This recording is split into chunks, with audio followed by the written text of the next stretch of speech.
Thank you for listening to the show on Really Big Something Channel.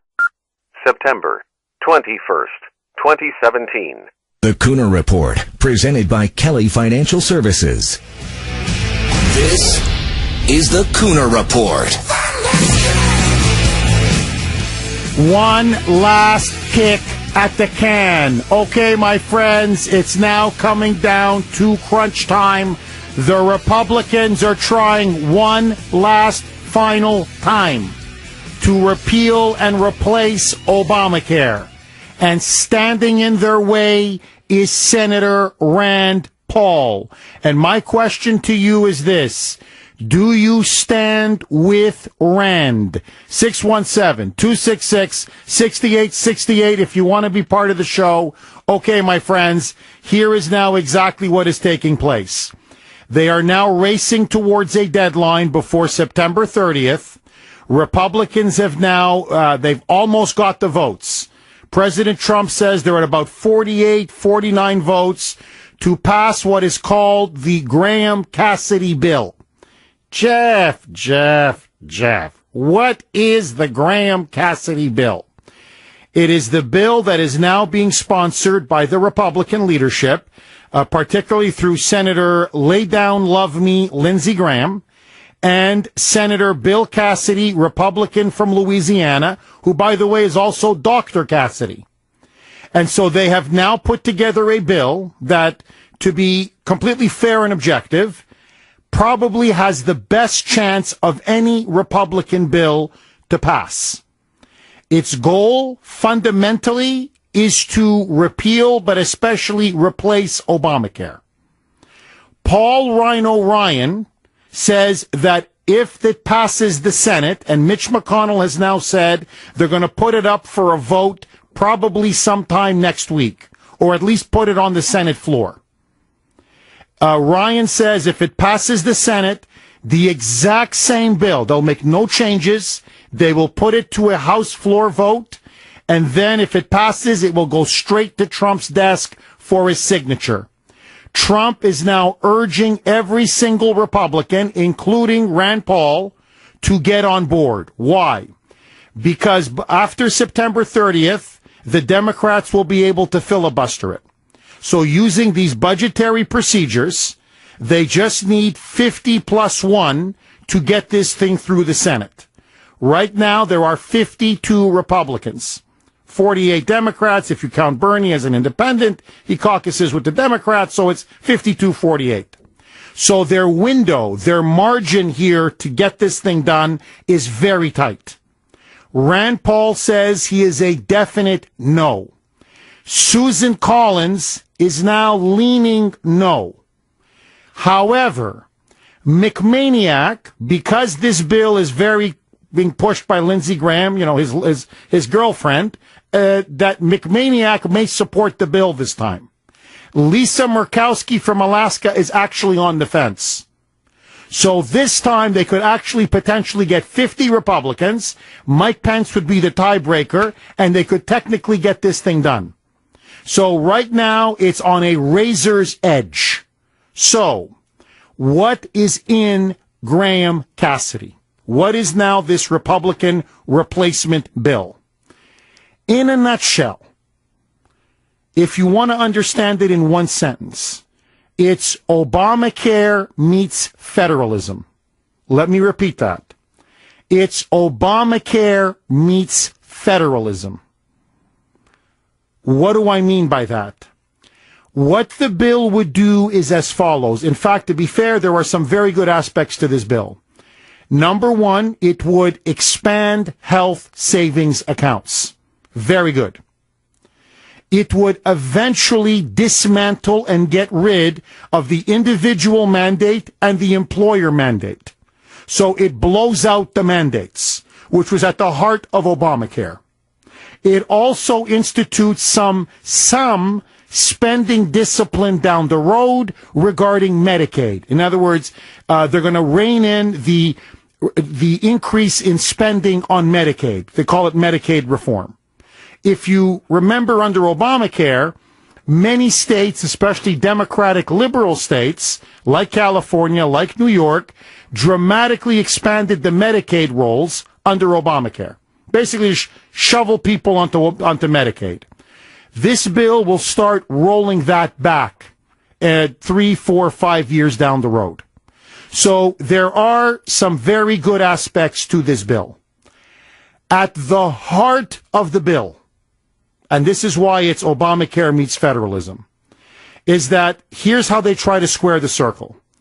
What this bill would do is put all of this massive Obamacare funding, the trillions of dollars in funding, and give it to block grants to the states.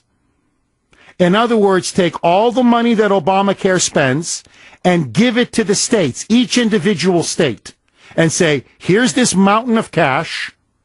You run the healthcare system.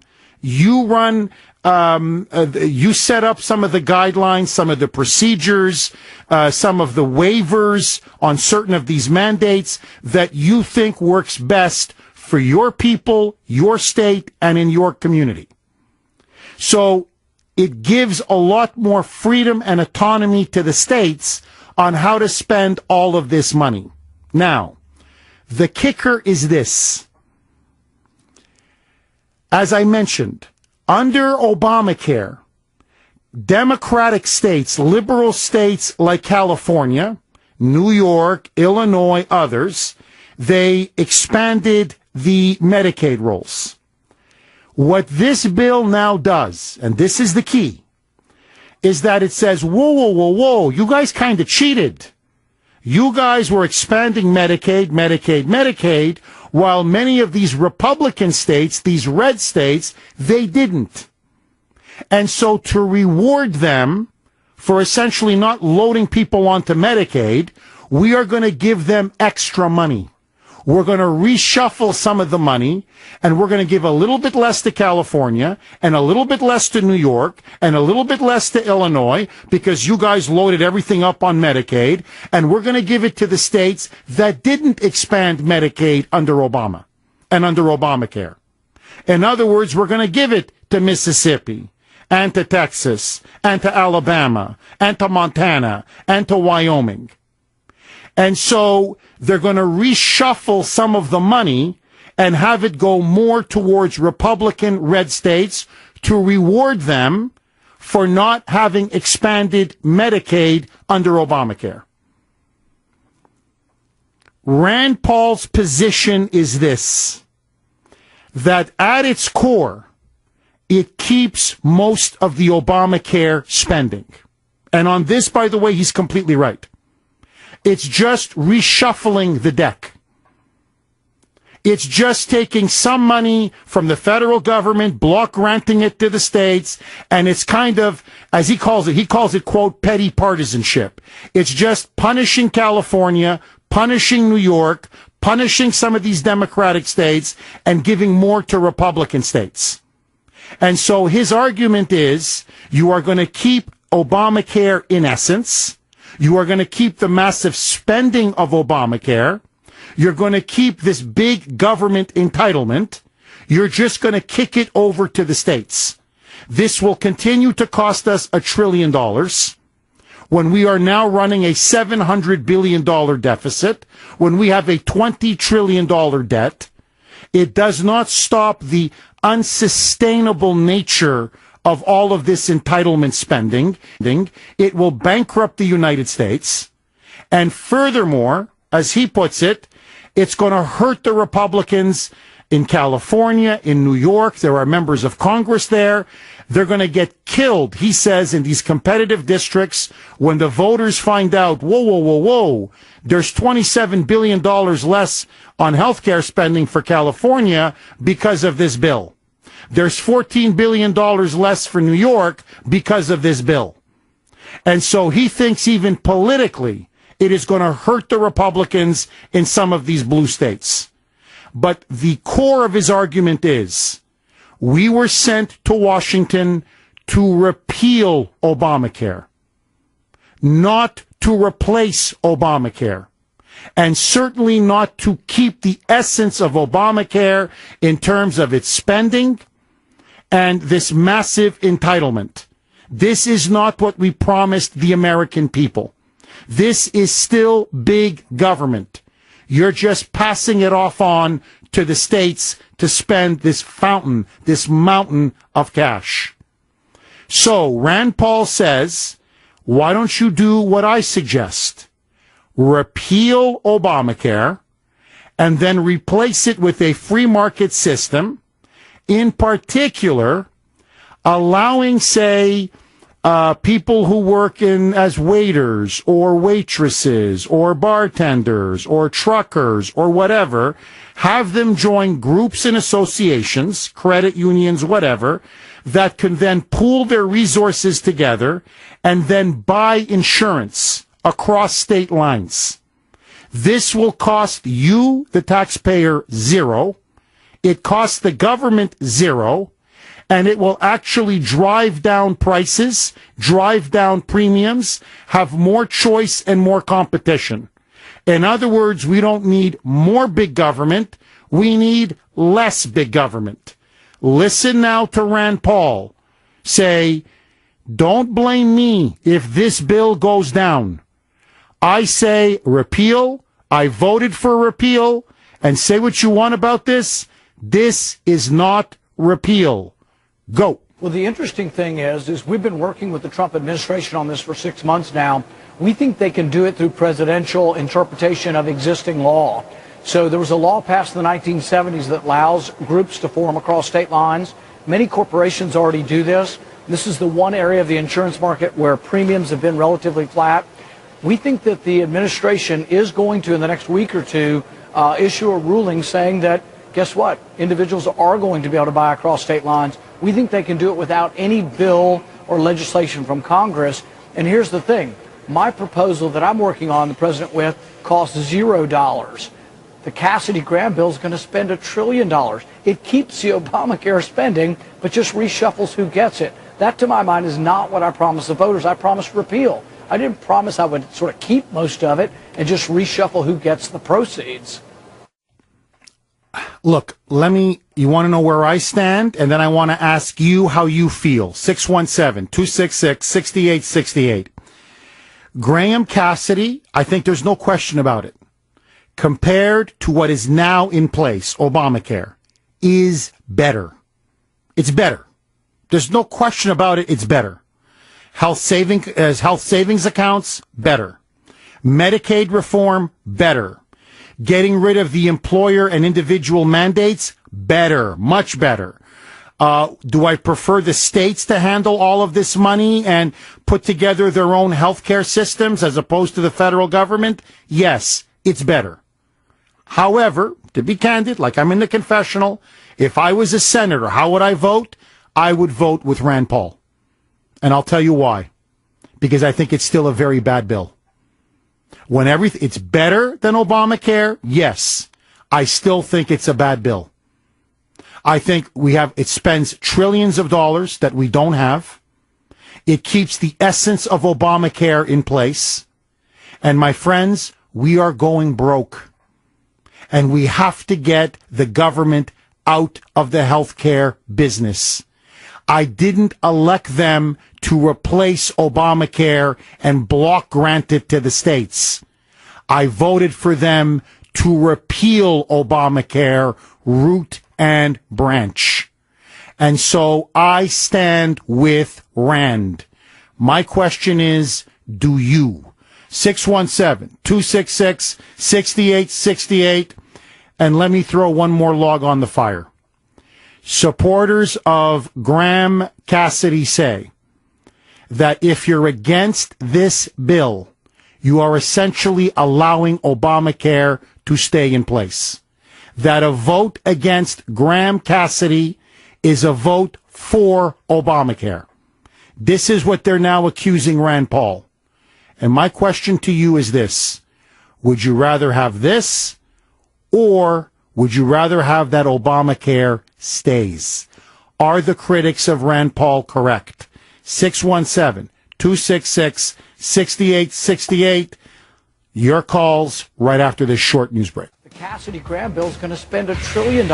It keeps the Obamacare spending, but just reshuffles who gets it. That, to my mind, is not what I promised the voters. I promised repeal. I didn't promise I would sort of keep most of it and just reshuffle who gets the proceeds. 1225 here on the great WRKO. Okay, they are about 48, 49 votes right now. They think they may even get to 50. Rand Paul, however, stands in the way. He is against Graham Cassidy, the last attempt by Republicans to repeal and replace Obamacare. Here is what President Trump tweeted out. Quote, Rand Paul is a friend of mine, but he is such a negative force when it comes to fixing health care. Graham Cassidy bill is great. Ends care. So let me ask you on this one. Are you with the president or do you stand with Rand? 617-266-6868. Lines are loaded. Barbara in Bradford, you're up first. Go ahead, Barbara. Hey there, how goes it? Good. I have to say, I love Rand Paul. However, I don't always agree with him, and I don't agree with him on this. I think that we need, and I don't want to say we'll take anything, but this is a reasonable compromise. If we can get it back to the states especially, we still have future chances to tweak it more, to make it, well, I don't think we'll ever see it go back to what we had. And I think holding out for what we had originally is just, we're just going to end up with Obamacare. And I have to say one more thing if I could, and that is my cousin just had a heart transplant. He's been on a wait list for years, and he just had one. And given his age, he's in his late 50s, if Obamacare goes through, within a few years, we're going to see what other countries who have socialized medicine do, and that is people are going to be cut off for services at a certain age. In the UK, 50 is your cutoff for getting any kind of an organ transplant. So everybody out there who thinks that this is a freebie healthcare system, it's not free. It can cost you your life, never mind the premium. So I just, Rand Paul, I love him, but he's wrong on this. We need to get this. Barbara, let me ask you this, and I don't want to put words in your mouth, but are you essentially saying that on this one, Rand Paul is making the perfect the enemy of the good? I would say... In other words, he wants full repeal, and it doesn't give him that? Right. And honestly, I just... And the problem is, too, is that I won't call them the mainstream media anymore. I'll call them the socialist media. They have picked up the drumbeat, and now it's all the Republicans' fault. The fact that Obamacare is imploding has been turned around. They're dumping it on the Republicans' doorstep. And I really don't care whose doorstep it falls on, except for I don't want it to cost us the next election where we go back to even worse than what we had when Obama was president. And I think this is really going to be a turning point. Either we fix it to the best of our ability now, or we are left with this horrible heap of a healthcare system that no one likes, and we're going to like it less within a few years. Barbara, thank you very much. Very thoughtful call. Thank you. 617-266-6868.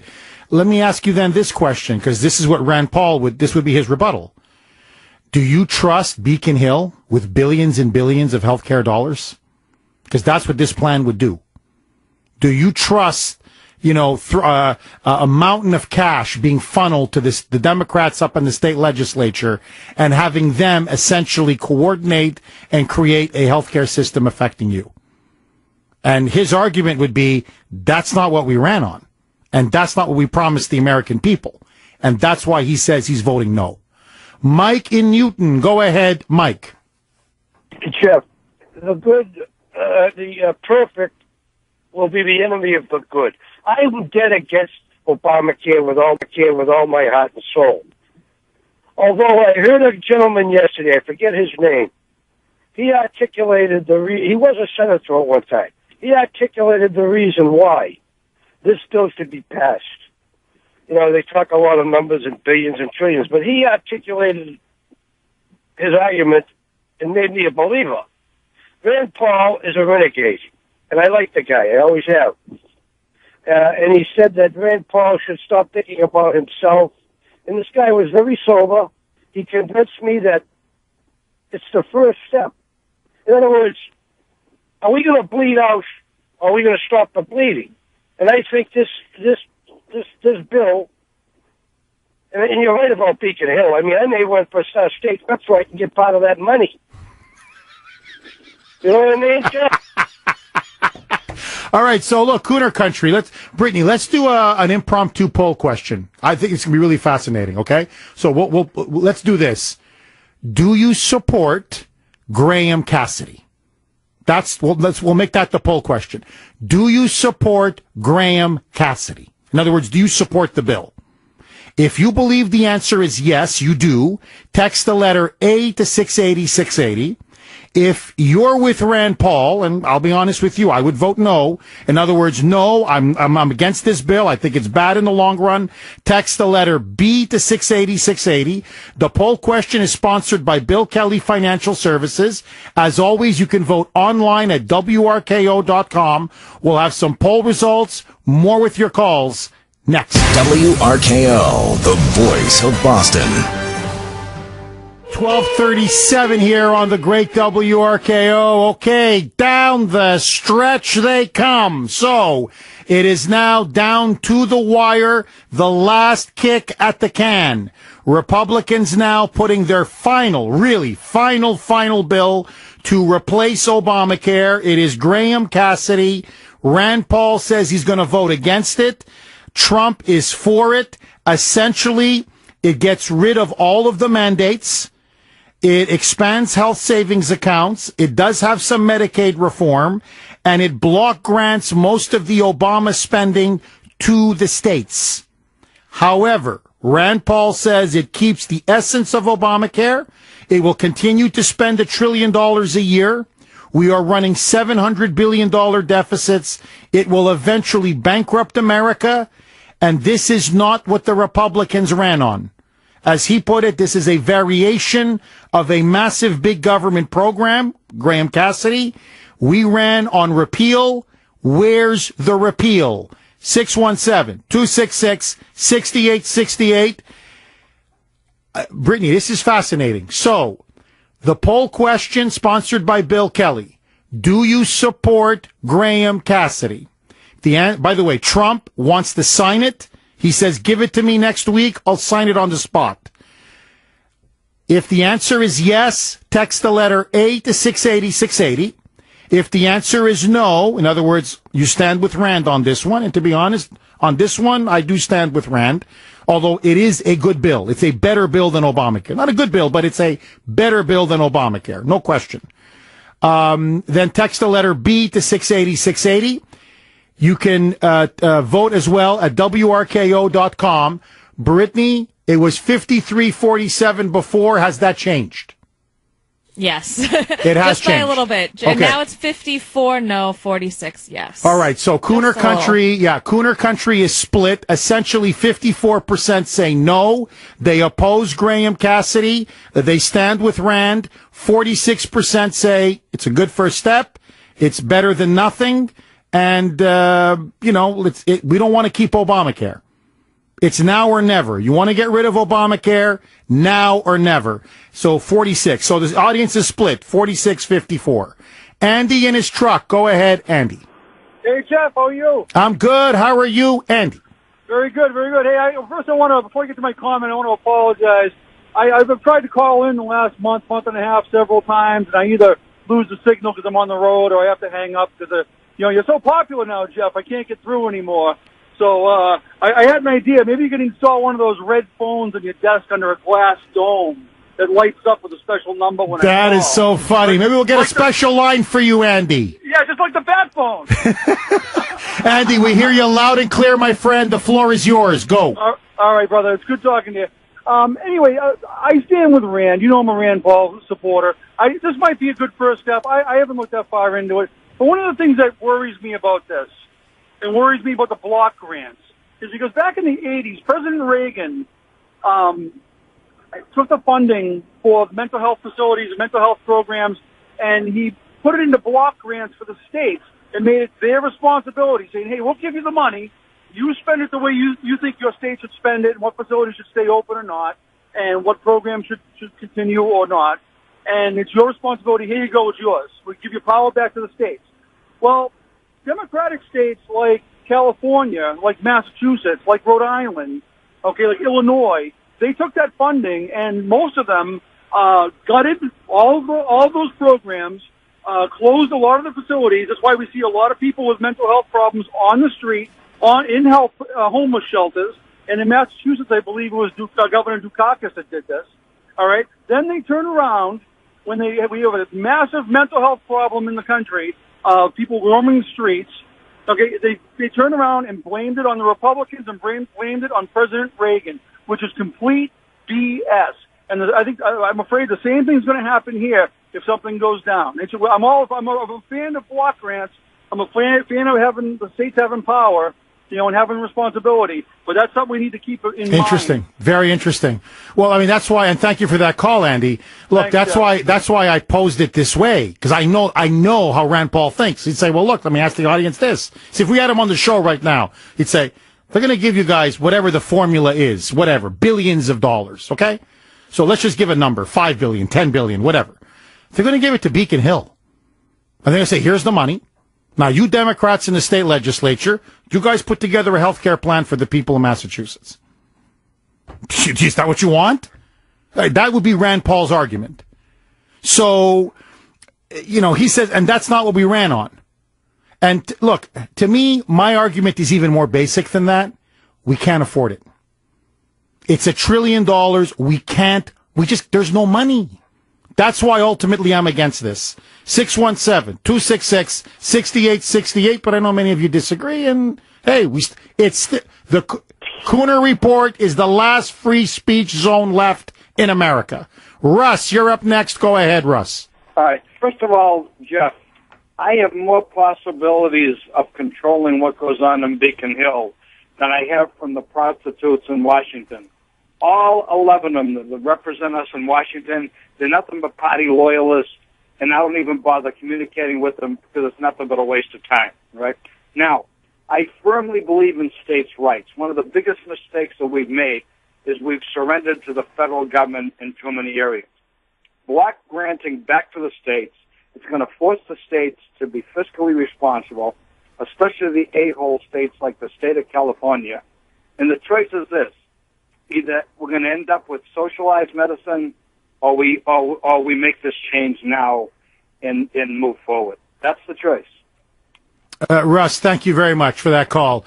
Look, I think that's what I said to Brittany, right? We were talking about it, and I said, hey, audience is very deeply split on this. And Brittany right away said to me, Jeff, I think for those that are supporting it, they rightly sense it's now or never. If this doesn't get passed, Obamacare's here to stay. Yeah, that's what I think. I think the people that are for it definitely, it's now or never, like you just said. And if we keep it, I don't. Yeah, good luck. We don't want it. So that's why I think we want to vote for this, because now or never, get it done, which should have already been done. That should have been the first thing that they did, but let that go, as you would say. So, Bruce in Raynham, go ahead, Bruce. Hey, Jeff. Hi. You're doing a great job. Thank you. Just as a quick aside, I loved your chat, or should I say powwow with the chief the other day. That was awesome. But back to healthcare. But let that go, Bruce, right? Let that go. I do love you in a non-sensual manner. Thank you, Bruce. Hey, I was Rand Paul on this. I'm not supporting the president. This is not what I voted for him for. This past year or two, my health care deductible, my out-of-pocket cost has gone from $750 up to $5,000. That's what, 600%, 700%? My co-pays have skyrocketed, and my premiums have gone up. What is this new bill going to do to bring my health care cost and back into line? I don't see anything. It's just going to add more to our tax burden. I'm totally against it. Maybe we have to try to recruit Rand Paul for 2020. Bruce, thank you for that call, my friend. I'll tell you this. I think Rand Paul, not talking 2020, but 2024, let's say Trump wins the next election, just for the sake of argument, I think you're going to see Rand Paul emerge as the front runner in 2024. Whatever you think of him on this single issue, because whether it's taxes, whether it's health care, whether it's foreign policy, whether it's surveillance, you name the issue, authorizing wars that we fight, issue after issue after issue. He keeps leading now the conservatives and the Republicans. Nobody else is even coming close, at least in the Senate. Harsh in Weston. Go ahead, Harsh. Hello, Harsh? Did we lose Harsh? Okay, let's go to Jerry on the Cape. Go ahead, Jerry. Professor Kuhner. Jerry, how are you, my friend? You know what? I have to echo what Butch said. I was so enthralled with that video. It was an early Christmas present, and I do love you in a non-gender specific, fluid way because of it. Oh, thank you, Jerry. Jeff, let me tell you something. You outlined it perfectly. It is better than the Affordable Care Act. The block grants to the states are good in a sense because it's a return of states' rights. But the state systems will fail because of mismanagement, debt, other variables like sick people, older people. The insurance company metrics will bear all that out. And the insurance companies will still get a bigger federal bailout than they did under the Affordable Care Act, Jeff. Let the free market decide. They won't let it collapse. They will not let our health care system collapse or get out of control because they're the ones that stand to lose, no one else. The government should not be involved in our personal choices. What's next, Jeff? They're spying on us already. What are they going to do? Tell us what we can eat, where we can live? Toilet paper, Jerry. They could be telling us how many sheets to use. Jeff, the big government monolith equals slavery. They want to control every aspect of our life. We have to take our rights back. Thank you for that call, Jerry. See, that's another thing that I oppose in the bill strongly. It keeps the bailout for the insurance companies.